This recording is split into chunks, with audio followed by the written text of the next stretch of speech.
Thank you, Modi. You know, whenever I'm described as a senior Jewish leader, it really worries me. You know, it's another way of saying you alter kaka. On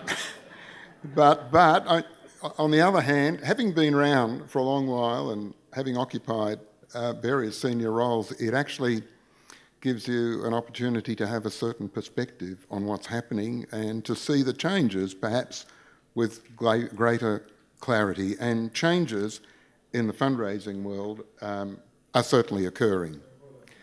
I don't think anyone would argue that there's a growing trend by the younger generation to give philanthropically outside the Jewish community altogether. Let's set Israel to one side for a moment. And indeed, many new philanthropists are more likely to make their largest gifts, and they do, to non-Jewish institutions such as universities and hospitals and museums. And why?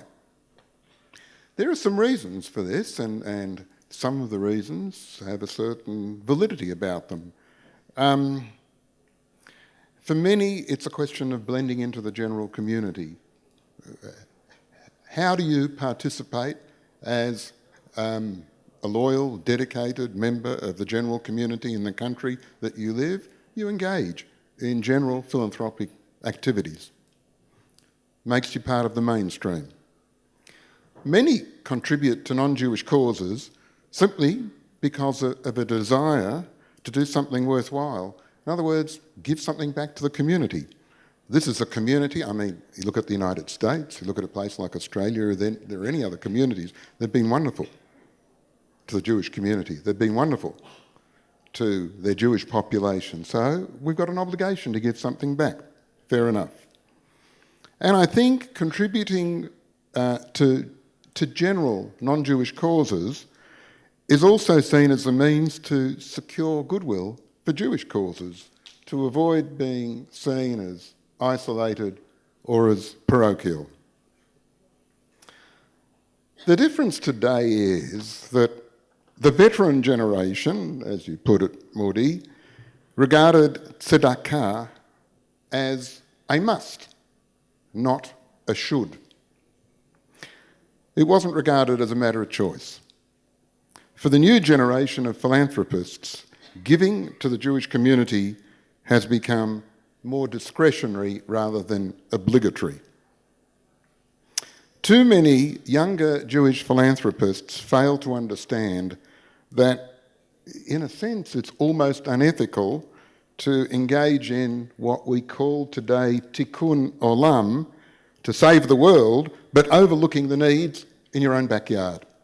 As one well-known Jewish commentator has put it, universalism is the parochialism of the Jews.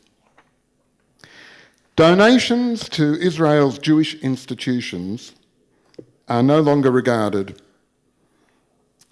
as they once were, as something akin to a Jewish tax.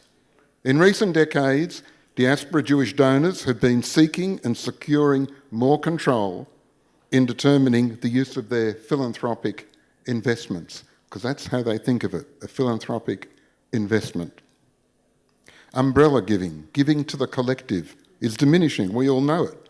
I mean, we know from the United States, Federation's annual campaign nowadays play a decreasing role in overall Jewish philanthropy, and as I understand it, they raise no more than maybe 10, 15, 20% of all of the funds raised by Jews for Jewish causes. Moreover, the rapid growth of private foundations means that you have a new breed of CEOs actually conducting the affairs of these foundations and engaging in their own grant-making assessments rather than being prepared to simply hand over funds to an organisation like the Jewish Agency. I mean, if a CEO of a large foundation is going to justify his pay, he can't hand over his role to an organisation like the Jewish Agency.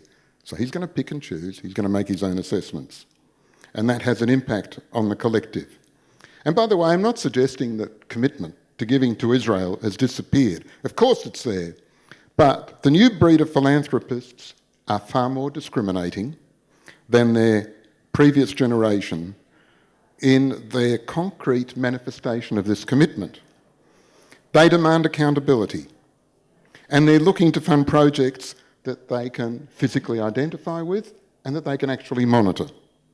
And indeed, over the last couple of decades, there's been an incredible growth in Israeli non-profit organisations that are all competing for these funds.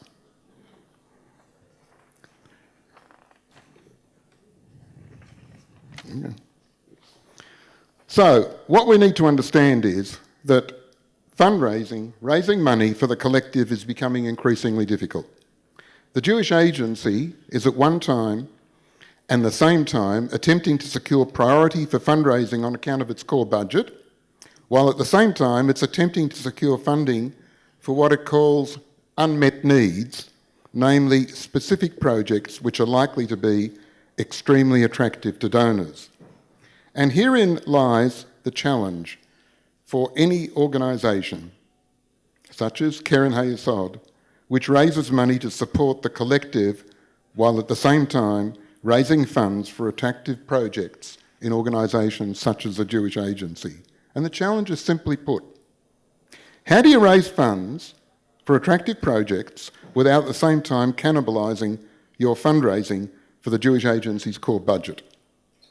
It's a question of finding the right balance, but that's not always easy to achieve, and there's no doubt in my mind that the balance is gradually being weighted heavily against fundraising for the collective, if I can put it that way.